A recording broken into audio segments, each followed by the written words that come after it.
I want to come to my guest from Israel.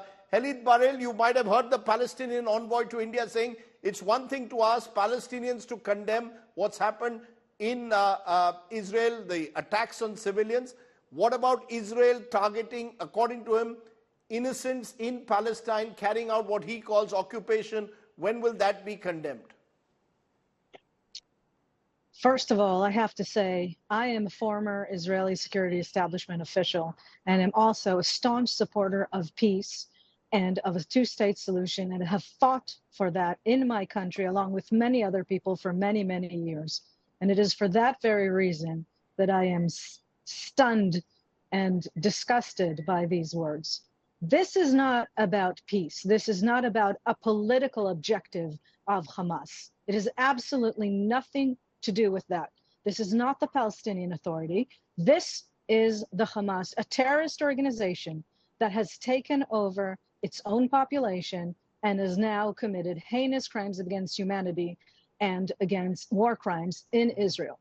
So to have any kind of support for that, whether Palestinian or not, is to me completely deplorable. In Israel, unlike on the other side, we don't ever celebrate and give out candy when civilians are hurt. And they are only ever hurt if it is an operational mistake or miscalculation, or because Hamas specifically wants them to get hurt, because it hides its launchers in hospitals and in schools. So I don't understand, with all my desire for peace and with all my strong support for finding a settlement and a two-state solution, any hesitation to condemn what Hamas did in Israel and is still doing by holding those civilians, children, babies under 1 year old, separated from their parents, holding them captive.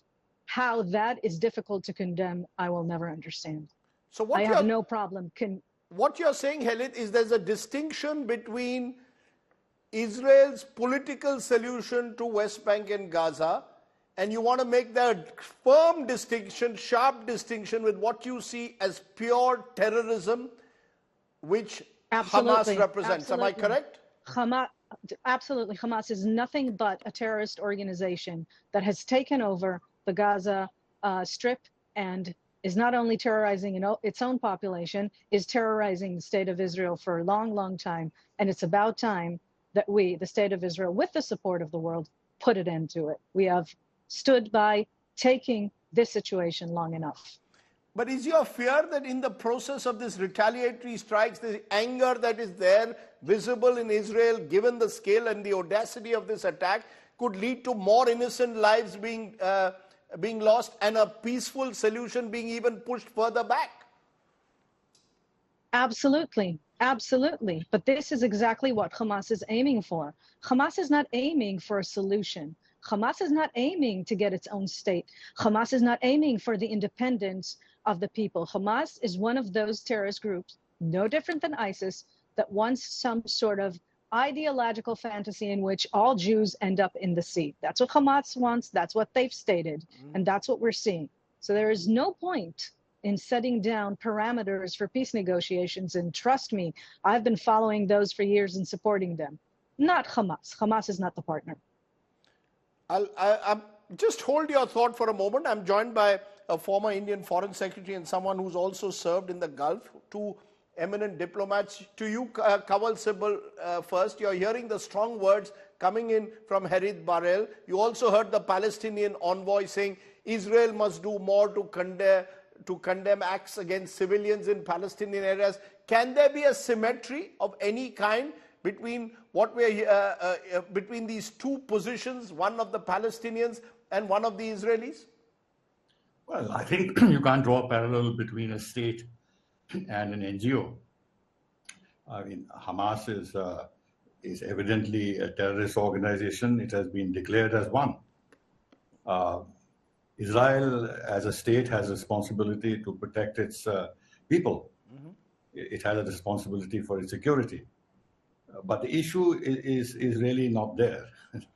The issue is, from our point of view, in the immediate context, one of terrorism.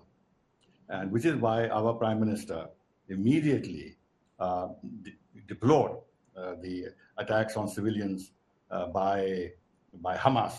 But he didn't name it, but he said that we are shocked by the terrorist attacks, and our thoughts and prayers are with the innocent victims, and we stand in solidarity with Israel at this difficult hour.